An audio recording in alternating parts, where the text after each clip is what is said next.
Hi, my name is Victoria Valdez, and I am a Master's of Marriage and Family Therapy. And today I want to do a short presentation talk about what anxiety is, how it presents with teens and children, and tips that you can do at home with your kids to support them and help them through their anxiety.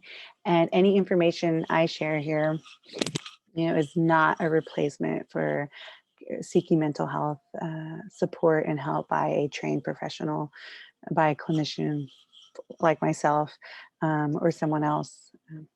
So I just want to keep that in mind.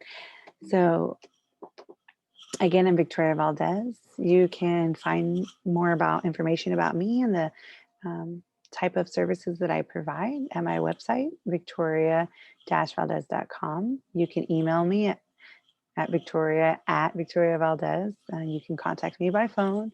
My office is in Brentwood, and I specialize providing mental health therapy for kids, teens, and families. Okay, so how common is anxiety? We know that this is from the CDC that from as current as 2015, that 17.1 million teens or children have been diagnosed with the disorder. We know that 1 in 3 of all adolescents ages 13 to 18 will experience an anxiety disorder. And when you think about adults, in any given year, there are 40 million adults that have been diagnosed with anxiety. And as you can imagine, during this pandemic season, there's a lot of current research. You can look it up on the CDC. You can look it up on the National Anxiety and Depression Network. There's some other big websites that focus on collecting data and statistics on anxiety, depression, and the mental health concerns of our country.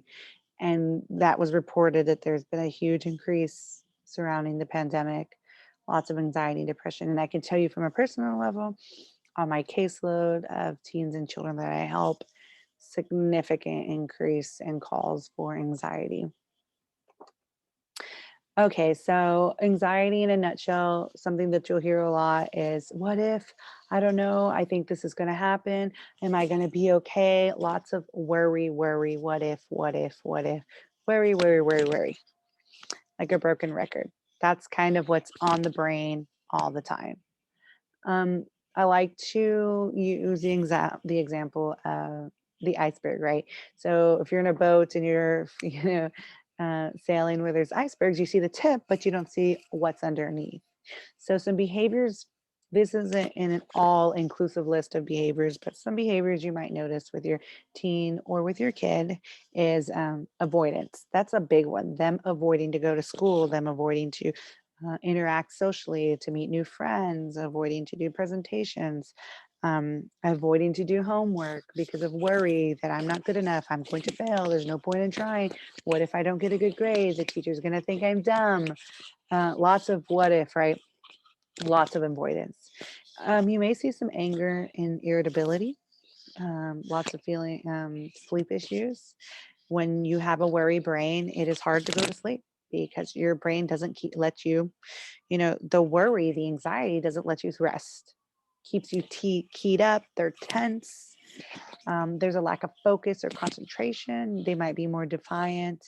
Negativity, lots of negative self-talk of themselves, lots of negativity about situations, um, over planning. I can't leave the house, lots of outfit changings over and over and over again. I've got to have everything to the T. I got to know what's going to happen from the minute I wake up down to the very end. For young little ones, like, who's going to be there to pick me up on the bus? Are you going to be on time? Worry. Underneath the surface, you're going to see, or not see, but feelings that they express that you don't really see in the behavior. These feelings of feeling hopeless, hurt, insecure, regret, feeling lots of uncomfortable. I'm uncomfortable. Anxiety wants you to be comfortable. Anxiety doesn't want you to feel nervous. Anxiety wants you to, okay, I got to avoid this so that I can feel comfortable. So they feel uncomfortable, overwhelmed, depressed. Misery loves company. Depression and anxiety go together. Oftentimes, not always, but oftentimes you'll see those two together. Um, Lots of shame. There's shame around, um, and feeling ashamed. They don't feel normal because they can't engage like other people can because of that anxiety gets in the way, the worry. So, how anxiety or worry, how the worry works. So, they see or hear something that is perceived as danger. They immediately try to avoid it. They get a brief relief. I feel good. I avoided doing that presentation. I avoided doing that math work. I avoided seeing so and so because I feel nervous around them. So they're feeling good. So that anxiety grows, it gets bigger, right? So now that they've learned and their brain has learned to avoid, and they get that release of, oh, I feel so much better, they're going to continue to do that. So that link grows, right? Oh, well, the more I avoid the situation, the better I feel. Um, so that's this cycle of anxiety. Kind of the brain mechanism, the way the brain works about that is it. So, first of all, anxiety is a natural response for survival. It's natural. Think about, as an adult, you're working on a project, or even as a kid, it gives you that little anxiousness, gives you that little pressure to, okay, I got to get this done, right? So it's a natural survival. Some anxiety is okay. It's when the anxiety becomes so big that you cannot live your best life, I like to call it. It's getting in the way of doing the things you love or the things your kids love. They're not able to do it.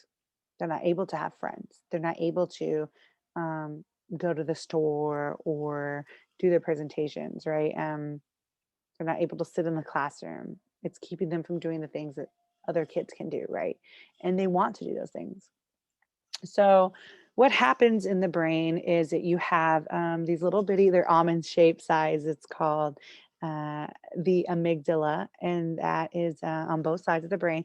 And in this picture, you can see the little red dot, right? So, that's on both sides. It's kind of U shaped, connected right and left. Excuse me. That's what get triggers. That alarm button get hit. That's where the fear factor is. So, worry sets off, hits the alarm for fear, and your child or your teenager is getting a fear response by some type of trigger, that they're visually or they're hearing, right? And what happens is it releases adrenaline and cortisol. So now their body is tense, right? They are fear, they are sweating, they are maybe shaking, trembling, feeling pins and pricks on their body. They are in a state of terror and fear.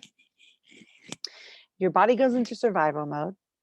Their rational thinking, so this part of your brain, your prefrontal cortex, your higher functioning, right? Like that's where organization, your ability to rationalize things, impulse control, think things through, goes totally offline. And your body is on survival mode. Self protection kicks in, fight, flight, or freeze. The example I like to give with my families, and so if you're one of my families watching this, you've heard me say this, the grizzly bear in the woods scenario. I can't take credit for this. I learned this in this really awesome training um, for kids, working with kids and teens and anxiety. So the idea is if you imagine yourself with friends or by yourself, or you and I were walking down in the forest, and all of a sudden you're walking, you come across a grizzly bear, like this 10-foot grizzly bear staring at you, and it is standing there looking at you. Well, how are you going to react? How is your body going to respond? Hopefully, your fear factor is going to kick in. You're going to go into survival mode, right? You're going to either fight, you're going to run, or you're going to freeze. So, what happens with anxiety, since remember, it's hitting that same alarm system of fear, imagine that your kiddo or your teen is literally feeling like the classroom is the grizzly bear. The meeting the new person is the grizzly bear. The doing the presentation and standing in front of everyone is the grizzly bear. So they're having that same reaction of fear, that intense, as if they were seeing a grizzly bear, even though they are not seeing a grizzly bear. their body is reacting that way. So it's a real thing. Their body is having a extreme physical reaction. And so they shut down, right? Or they run, they avoid, right? So those are some, I hope that gives you the understanding. The good news is it's super treatable. Anxiety is super treatable. The unfortunate thing is, a statistic from the CDC is that 80% of teens slash or kids with anxiety don't get treatment. And that's a whole nother talk on the kind of the systemic reasoning, the cultural reasoning, the so many layers of reasons why kids are not getting treatment. It's a whole nother talk, but it is super treatable. Parents, guardians, kids, teenagers. So this is not an all extensive list of all the type of therapy that is research based to be able to help anxiety, but these are some of the most common ones. Um, some of these, a majority of these I use. If you were to see me in my office, this is what I would use on you, minus medications because I am not a psychiatrist, so I cannot prescribe meds. But cognitive behavioral therapy is a form of therapy that is research based. It supports to help with anxiety, treat anxiety.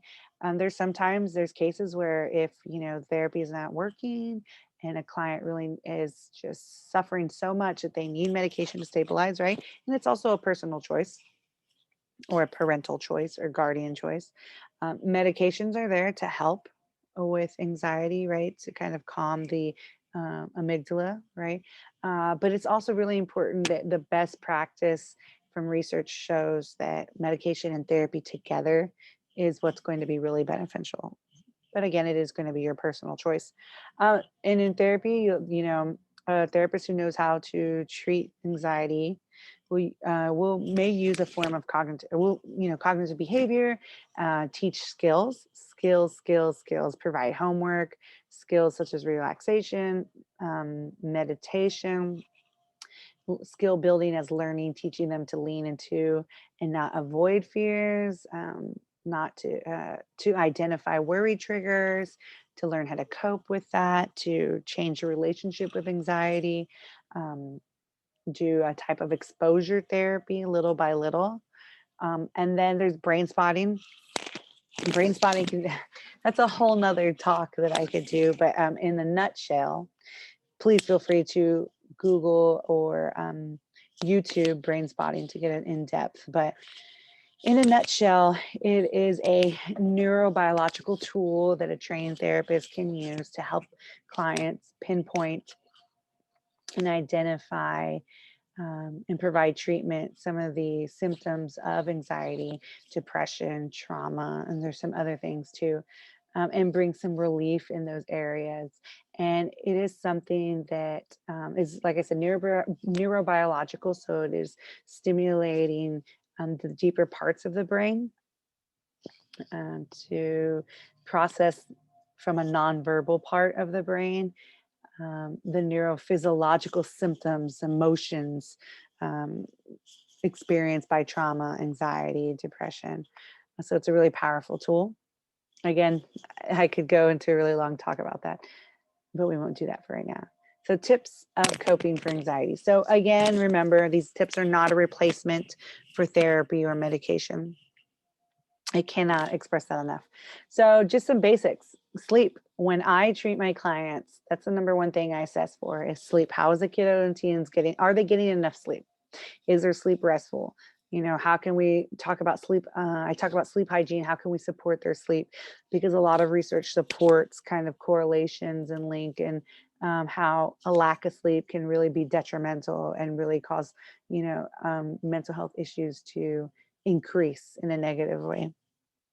Exercise, getting enough exercise, getting them moving, modeling that really, really can boost mood, relieve stress and anxiousness, right? And then eating healthy, trying to stay away from processed foods, eating well balanced nutritions and protein, vegetables, all of that kind of stuff can really support the mental health of your teen, yourself, and your child.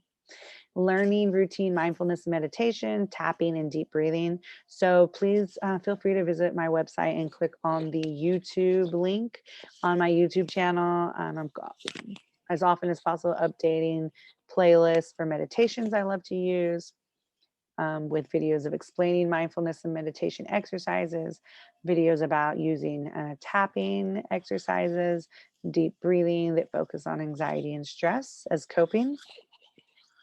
And so there's lots of great studies. One of my favorite ones is a Harvard study that talks about did brain scans before the participants did mindfulness, and then after they did 6 weeks of mindfulness training, 20 minutes a day, and how they could actually see the difference. That the amygdala, the fear button, the fear trigger was in a lot more calmer state. So there's, evidence of kind of a rewiring, a restructuring of the brain to be able to be more calm and more emotionally regulated because of meditation and mindfulness. I do that in my home with my children. I do that with my clients. So getting a routine of that, doing it with them, setting up a schedule, learning those, right? Helping them find their favorite ones, right? Teaching positive self-talk and reframing, that's a huge one. Remember, anxiety is a very negative entity, a very negative person. If anxiety was very negative, that's constantly filling your teen and kid's brain with negativity. So you want to model and help them reframe and teach them their change their positive, their self-talk to something positive, and introducing the idea to them, showing them how you can do it, showing, saying something negative in front of them to yourself, and using that as an opportunity to role model, like, gosh, I was late to work. I could just never be on time. I'm always late. Gosh, you know what? I'm negative talking right now. Let me try to reframe that. Let me try that again, guys. Okay, today I felt frustrated. I was late to work. I'm going to make changes and fix my schedule so that I can be on time. And I know that I can do that. I can be on time. Or it's okay. Sometimes people are late and I want to be better. So I'm going to make that a goal and change that. That's an example. Or when they say, I'm just dumb, or the homework's too hard. Oh, how could you make that more positive? Remember, talking more positive, it helps you to think of things in a more helpful way. How could you say that statement more helpfully, more helpful or more hopeful? Yeah, the homework is really challenging and it's really hard, but I know that I can use YouTube or Google, or I can call the hotline, homework hotline, to get help. And I know I can overcome this. Um, Practicing visualization of what will happen with normalization. So an example of that, I like to use this example. Something I used to really deal with is being afraid to get shots, like getting needles, blood drawn. Oh, I used to have a lot of anxiety about that. So practicing visualization and walking through what will happen with normalization would be like this. I would tell myself, okay, in 2 weeks, I know I have to get blood drawn. So, okay, every day between now and 2 weeks, or several times a day, I'm going to visualize and walk myself out loud through the process. I'm going to get in my car. I'm going to drive into the park. I'm going to get into the building. I'm normalizing. My anxiety is going to show up. I'm going to feel kind of nervous. I know I'm going to feel kind of shaky. I might start breathing deeply. I might feel a little trembling. That's okay. That's just my anxiety is showing up. And that's okay. I can, do some breathing, calm myself down a little bit. The nurse is going to show up. I'm going to tell the nurse that I want to look over here and tell a story. I'm going to tell a story to the nurse. The nurse is going to prick me in the arm after she ties a rubber band around my arm. I know that I'm probably going to feel a pinch, and I'm probably going to notice the blood coming out. My anxiety is probably going to show up again. I'm going to breathe through that. After a few minutes, the nurse is going to take the needle out, and so on, right? And I'm going to do that over and over again, because I'm rewiring those brain circuits, normalizing. This is okay. This is just part of the deal. This is what's going to happen. Role playing CBT triangles. So for that, let me see if I can pull this up. Okay. All right.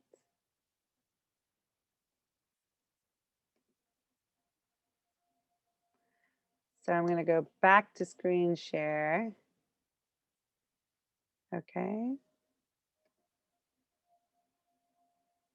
And I'm going to share this again. Okay. Well, that's okay. So you can go online and look up CBT Triangle Worksheet. So basically kind of going, and this is what I use with my clients, going through the motions of teaching them to reframe when situations happen. They're able to identify their emotions, what were they feeling, what were they thinking, and what were their behaviors. So at the top of the triangle up top, here you have a situation happen. My friend didn't say hello to me when they walked by. Situation. My thought was they're mad at me. I'm a terrible person. They don't like me. My feeling was I feel upset, sad, and like I want to go isolate. My behavior was I was in a bad mood, and so I didn't really talk to anybody. Or my behavior was I ignored them back. Or my behavior was I call my parent to come pick me up from school. So that's a snapshot of what happened. Now we're going to go back and walk through and let them walk through the situation and come up with a hypothetical, pretend new thoughts, helpful thoughts, positive thoughts that would then bring a better, right? A different emotion and then a different behavior. So now let's say same situation. My friend Susie didn't say hello to me. Oh, well, maybe they didn't see me or they might be going through a hard time. I'll have to ask them about that. And then the next thing would be I feel neutral. I feel calm. I feel like I'm gonna helpful that I'm gonna go talk to them and ask them. So my new behavior might be something like I'm you know, still talking to people. I go up to Susie to ask her what's wrong. I can stay in the classroom and continue with my day. So helping them plan those things out, reprocess those things in a more helpful way. And then something I do is slow exposure. So that's something that I work with parents and families and their kids together on. Let's look at the problem and let's see how we can slowly use these skills that I've talked to you about already and plug in an exposure plan. So, for example, let's say the kid is or the teenager is terrified to go to the store. So we've learned what the trigger is. We've learned about what is the message anxiety is telling them. We've learned about how they can have the situation, a new thought, a new feeling, and a new behavior. We've walked them through visualizing what's going to happen at the store. You're going to pull up into the parking lot. You're going to walk in with mom and dad. You're going to go to this fruit section. Yep, people might look at you. People might be curious about you. Yes, people might look at, people might hear you guys talking. Yep, they might hear that. Okay, you're going to go to the cash register. Um, you walk them through those exercises, then you bring them to the store. So maybe all they can tolerate is I could step into the building today for 5 minutes and then I had to go back into the parking lot. Okay, so next time or 3 times this week, we're going to go to the store 3 times and you're going to stand there in the front entrance. Okay, next time you're going to walk all the way to the produce section. And the next week's goal is you're going to walk into the produce section 3 times and we're going to work with that. Okay. So next week we're going to go to a different store. So a slow titration, right? Little by little, exposing them, building that confidence, showing them that they can tolerate this. So that's another technique that I use in therapy. So that's just a few techniques that I actually use when clients see me. Again, not a replacement for getting mental health help from a clinician who works with anxiety, right? And just a last thing to remember for yourself and for your kids and your teenagers, like it's okay to not feel okay. It's okay to be struggling. Um, it's okay to ask for help. If you and just remember if you've tried different things and you still feel like you're not living your best life, because anxiety and worry is in the way. Seek out help, talk to a mental health professional. Get on Psychology Today, look up someone that you feel you'll connect with. You can reach out to me and we can get you, your kid, your teenager, your family onto the road of feeling better. All right. Thank you guys.